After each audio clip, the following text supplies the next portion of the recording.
Hari berikutnya, Ranti tetap datang untuk menemani Nina. Kali ini sudah tampak lebih baik. Kejadian kemarin sudah ia lupakan. Tak ada bekas trauma pada wanita itu. Ia sepenuhnya kembali menjadi Ranti yang sedia kala. Lengkap dengan memakai kebaya dan sanggul yang jadi ciri khasnya. Baik Abbas maupun Pak Jamal kini bisa tenang bekerja seharian dan meninggalkan istri mereka masing-masing. Seperti yang mereka inginkan, hari itu pun berjalan baik-baik saja. Kakek Adi masih diikat di rumahnya. Ia tak bisa bergerak kemana-mana. Meski begitu, para warga tetap memperhatikannya. Bergotong royong, merawatnya, dan menyumbang makanan untuk kakek Adi. Siang harinya setelah makan bersama Ranti, Nina mendadak mengantuk. Sesaat ia rebahkan dirinya di kamar. Jendela ia tutup sehingga tak ada cahaya masuk. Kamar terasa sunyi dan gelap. Hanya suara kipas angin dan denting jam yang terdengar. Nina pun memejamkan mata dan tertidur. Belum lama dirinya tertidur, ia mulai merasakan sesuatu yang aneh. Ia merasakan kebas di kedua kakinya. Rasa seperti kesemutan yang mengganggu tidurnya. Sambil tetap berbaring, matanya pun kembali terbuka. Ia terbangun dari tidurnya yang baru beberapa menit. Namun, ia kaget saat membuka mata. Tiba-tiba sosok wanita mirip kuntilanak sedang duduk tepat di atas kedua pahanya. Rambutnya yang panjang tampak gimbal dan berantakan. Wajahnya pucat dan matanya amat besar melotot ke arah Nina. Entah kenapa saat itu dirinya tak bisa bergerak. Tak bisa berteriak. Matanya terus terpaku menatap sosok menyeramkan itu. "Anakku!" Terdengar suara gumam dari si kuntilanak. Nina mulai berkeringat. Matanya pun berkaca-kaca. Tangan kuntilanak itu mulai meraba-raba perut buncit Nina. Ia merasakan bagaimana kiku-kiku panjang. Ia bisa merasakan bagaimana kuku-kuku panjang tangannya menyentuh perutnya dengan kasar. Sosok itu terus mengelus-elus perut Nina sampai-sampai air liur berwarna kehitaman keluar dari mulut kuntilanak yang terus terpaku merasakan bayi di dalam perut hamil itu. Gigi tajamnya keluar, kemudian langsung menerkam perut Nina. "Ah!"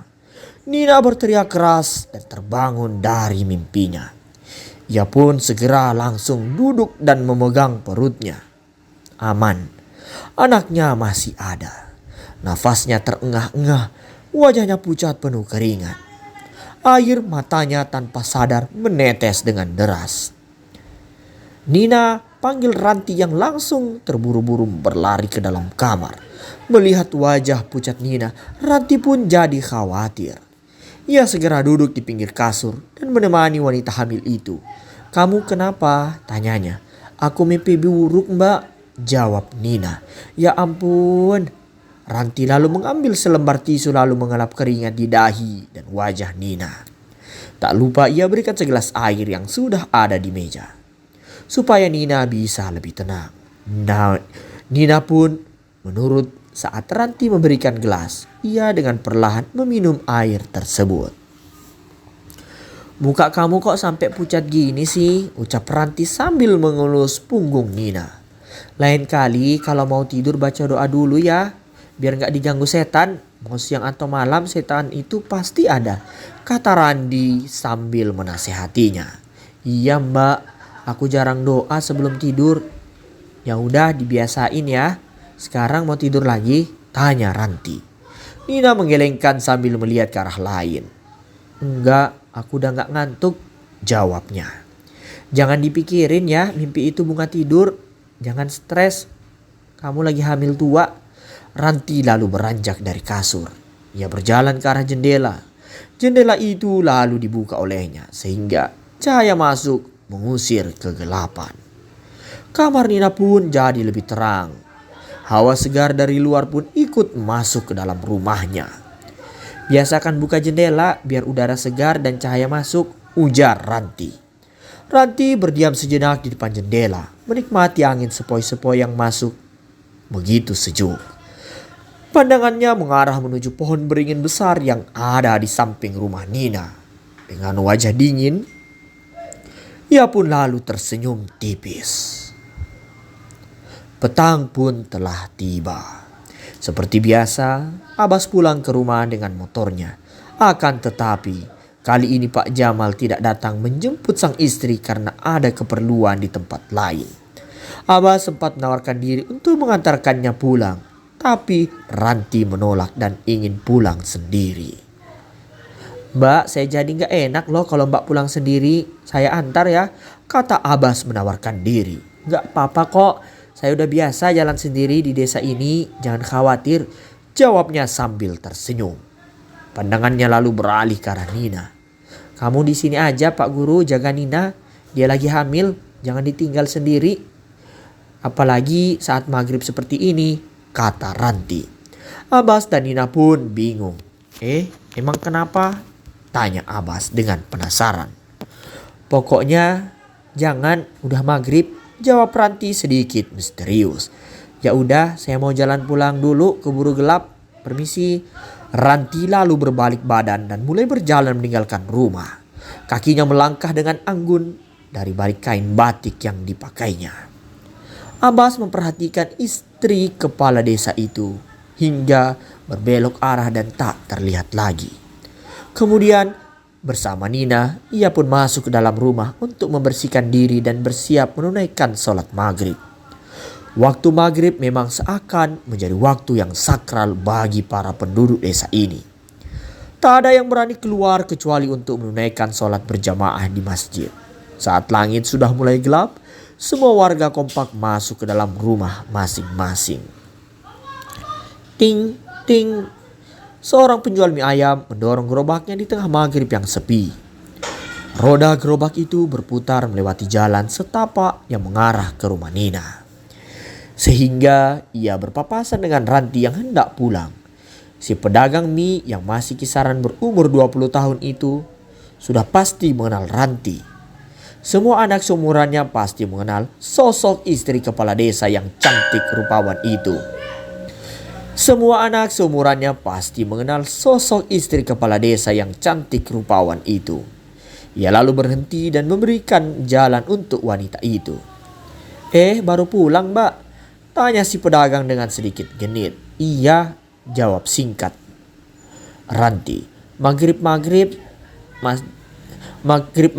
masih aja keliling mbak?"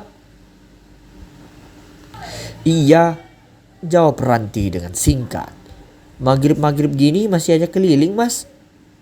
"Siapa yang mau beli? Setan?" tanya Ranti sambil tetap berjalan melewati gerobak mie ayam itu. Sang pedagang pun tertawa kecil mendengar ucapan Ranti. Mau yang beli setan juga gak apa-apa. Yang mau beli setan juga gak apa-apa kali. Yang penting punya duit. Haha, jawabnya dengan bercanda. Kemudian lanjut untuk mendorong gerobaknya. Sehingga sampailah ia di depan rumah Nina. Tapi ia tak berhenti dan terus berjalan mendorong gerobak sambil sesekali membunyikan mangkuk keramiknya dengan sendok untuk menarik pembeli. Wajahnya celingak-celinguk melihat sekitar yang sepi. Tak ada yang sama sekali di tempat ini. Tak ada orang sama sekali di tempat itu. "Mas, beli dong." Seorang perempuan tiba-tiba memanggilnya. Sedikit membuatnya kaget. "Iya," si pedagang pun menoleh. Tapi tak ada siapa-siapa di sekitarnya. "Mana orangnya?"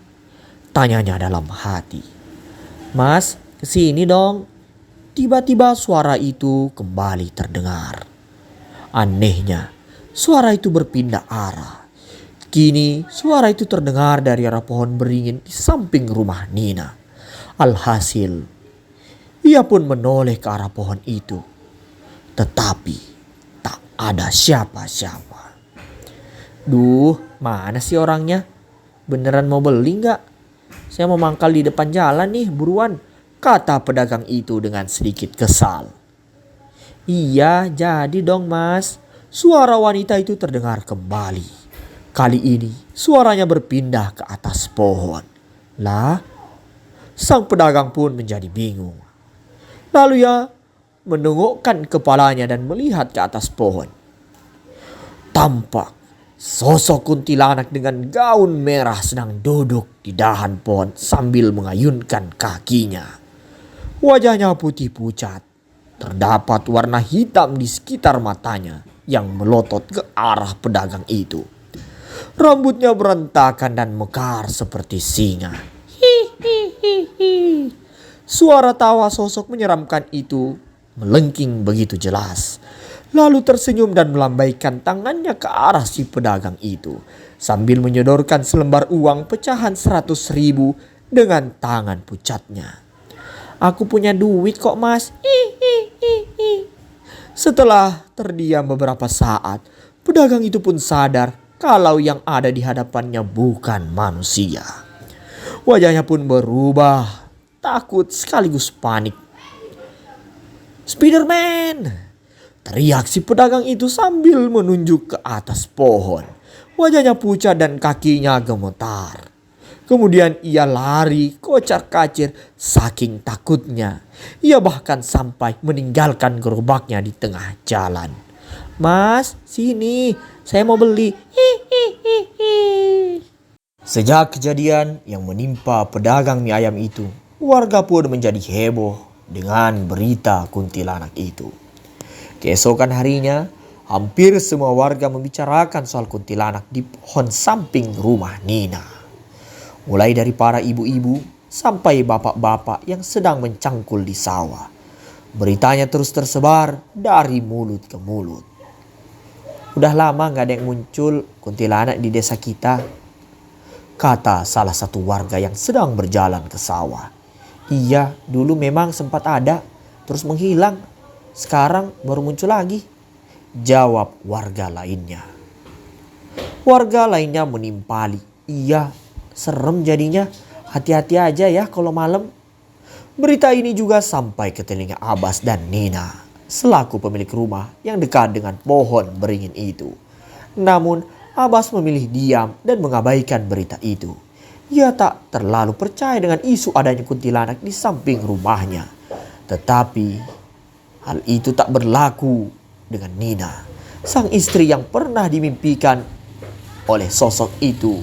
Merasa takut dengan isu yang beredar. Sambil memakai sepatu dan siap untuk berangkat, Abbas terus menasihati istrinya. Tenang saja, cuma cerita warga-warga aja kok. Gak usah takut ya, gak ada apa-apa kok di sini.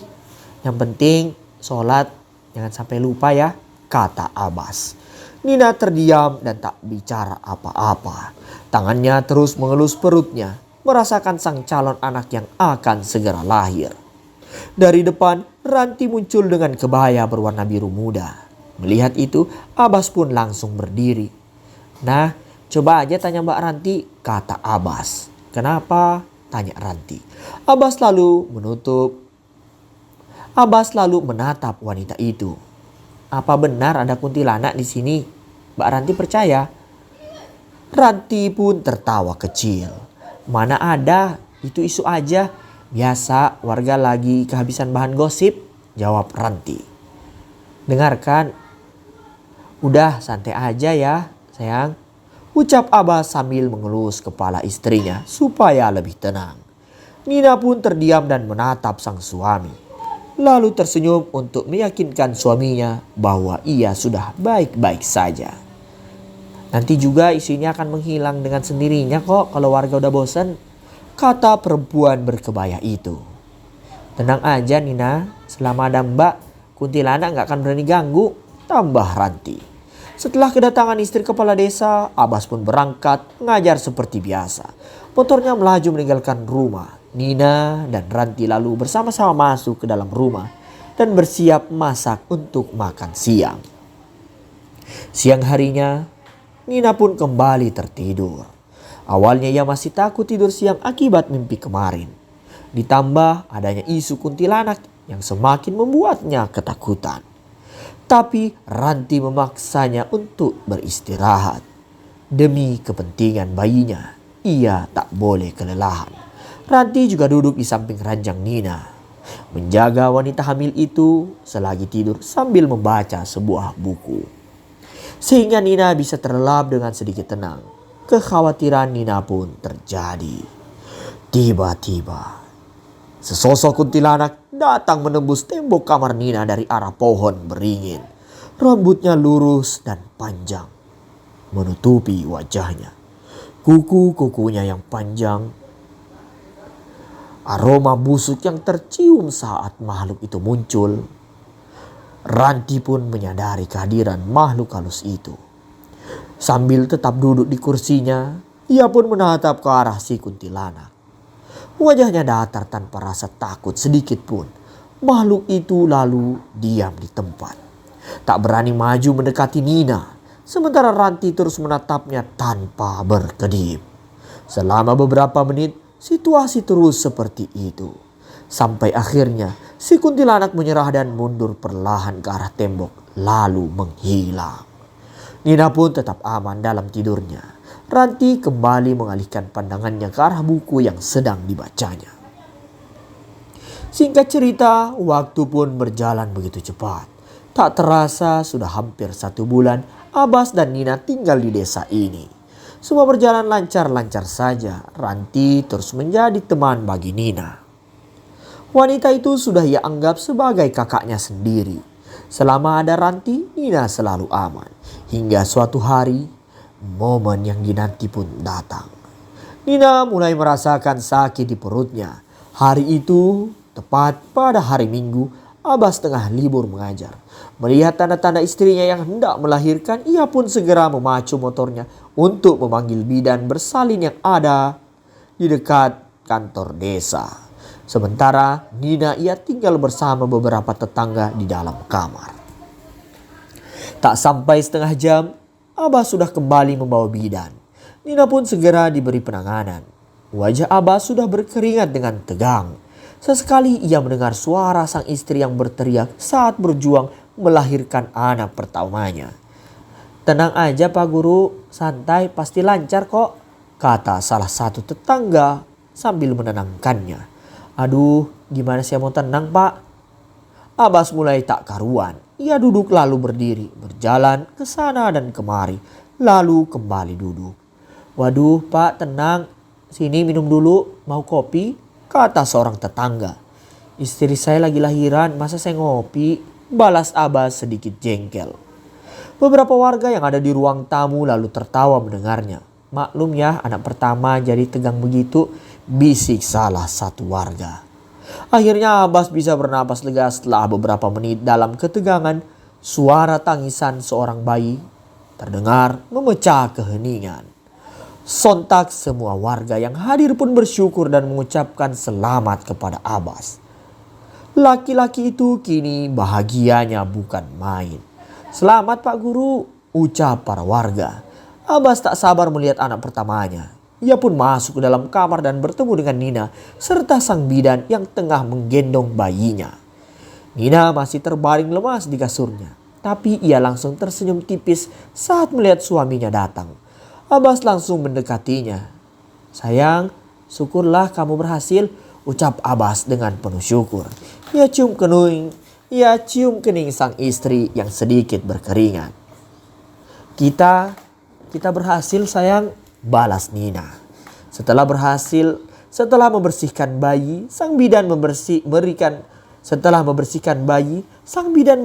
bayi tersebut kepada Abbas. Ia yang kini menjadi seorang ayah, kini gemetar saat harus menggendong anak pertamanya itu.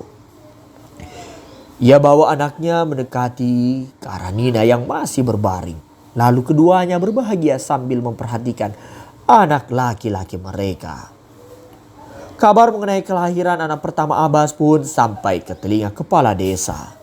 Pak Jamal yang saat itu tengah bertugas di kantor pun segera pulang ke rumah untuk menjemput istrinya Ranti. Pria berkumis itu berjalan masuk ke dalam rumahnya yang seukuran dengan rumah Abbas.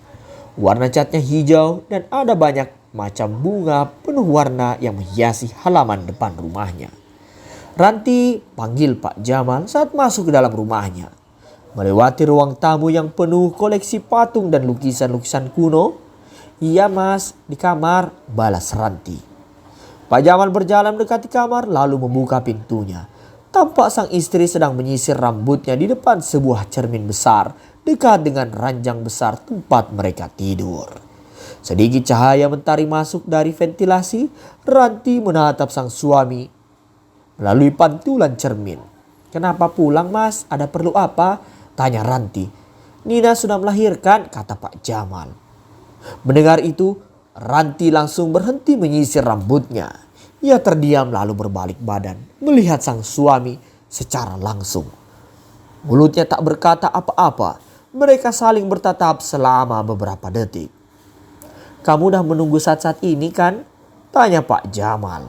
Ranti pun mengangguk. "Kalau begitu cepat rapi-rapi, kita harus jenguk mereka. Kita harus ikut dalam kebahagiaan mereka," ucap Pak Jamal sambil tersenyum lalu beranjak pergi. Ranti pun mengangguk. Ia mulai merapikan kebayanya yang berwarna putih dan kain batik yang ia kenakan saat itu. Tangannya bergerak membentuk sanggul dengan rambutnya yang panjang. Setelah selesai, Ranti mendekat ke meja kecil di sudut kamarnya. Ia membuka sebuah toples kaca berisi bunga melati. Tangannya mengambil satu bunga melati. Lalu ia masukkan melati itu ke dalam mulutnya. Sambil berjalan keluar kamar, Ranti mengunyah dan memakan bunga melati tersebut. "Ayo mas," ajaknya saat melihat sang suami di sofa. Keduanya lalu sama-sama berjalan pergi untuk melihat anak pertama Abbas dan Nina.